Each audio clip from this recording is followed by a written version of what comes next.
قبرستان سے گزرگاہ بنانا جائز ہے جبکہ راستہ دینا بھی صدقہ جاری. جی گزرگاہ بنا سکتے ہیں بشرطے کہ آپ قبروں کو پھلانگے نہیں، نہ قبروں کے اوپر پاؤں رکھیں، راستوں میں سے پگ ڈنڈیوں سے گزریں. کیونکہ صحیح مسلم میں حدیث ہے کوئی شخص قبر پر بیٹھے،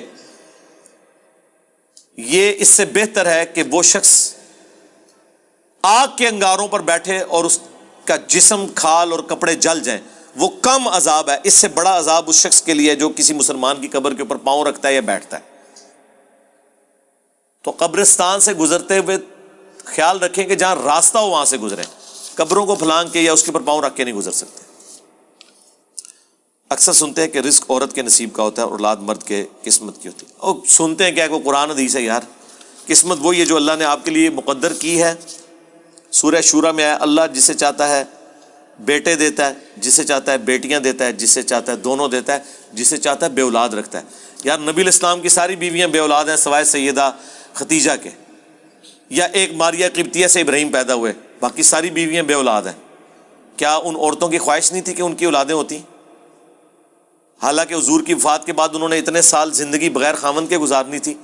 آپ ذرا حضرت عائشہ کی زندگی کو امیجن کریں، اکیلی عورت 47 سال تک ایک حجرے میں رہی ہے، کتنی مشکل زندگی تھی ان کی.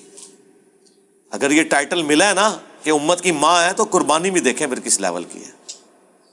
یہ کہنا آسان ہے ایک جوان عورت بیوہ ہو جائے اور پھر 47 سال تک اس غم میں رہے اور اس حجرے میں کہ جس کے ایڈجسنٹ کمرے میں اس کے خاوند جو پیغمبر بھی ہے اس کی قبر بھی ہو، اس کے باپ کی قبر بھی ہو. آپ اس تکلیف کا اندازہ کر سکتے ہیں. تو یہ ایویں نہیں ٹائٹل ملا ہوا النبی اولا بالمؤمنین من انفسہم وازواجہ امہاتہم رضی اللہ عنہم اجمعین وعلیہم السلام اجمعین. کیا عید والے دن گلے ملنا بدعت ہے؟ کوئی بدعت نہیں میرے بھائی، یہ سب کلچرل چیزیں ہیں. اس طرح کی عیدی لینا دینا، شادی کے موقع کے اوپر کسی دولہا کو آپ سلامی دے دیں، یہ ساری کلچرل چیزیں ہیں، ان کا دین کے ساتھ کوئی تعلق نہیں، نہ اس کے اوپر کوئی بدعت کے فتوے لگتے ہیں. کیا کرپٹو کرنسی میں انویسٹمنٹ کرنا جائز ہے؟ شرعی طور پہ کوئی مسئلہ نہیں ہے، یہ بھی ایک کرنسی ہے. آج کل کرنسی اسی پہ شفٹ ہو رہی ہے. مسئلہ اس کے پیچھے یہ ہے جو گورنمنٹ کی طرف سے ابھی پابندی ہے اور گورنمنٹ اسے رجسٹر نہیں کر رہی، اس کے پیچھے کوئی گارنٹی نہیں کھڑی ہوئی. پاکستان سے باہر اگر آپ کر رہے ہیں تو ضرور کریں، کس نے منع کیا آپ کو؟ کرنسی ہے. ڈالر میں لوگوں نے انویسٹمنٹ نہیں کی ہوئی ہے. 8 سے چند مہینے پہلے ڈالر جو ہے وہ 160-170 روپے کا تھا. اچھا یہ بھی پبلک میں مشہور ہے کہ جی بغیر محنت کے جو کمائی ہو حرام ہے. یہ آپ کو کس نے بتا دیا ہے؟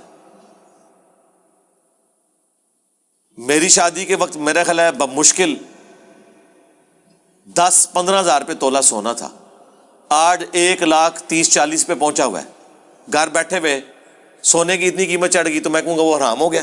نہیں. یہ پتہ پلاٹ آپ نے خریدا 10 لاکھ کا، پراپرٹی کی قیمت چڑھ گئی وہ 1 کروڑ کا ہو گیا تو وہ بغیر محنت کے ہی ہوا ہے نا، حرام ہو جائے گا؟ یہ پتہ نہیں کنے ایویں عجیب و غریب بات ہے.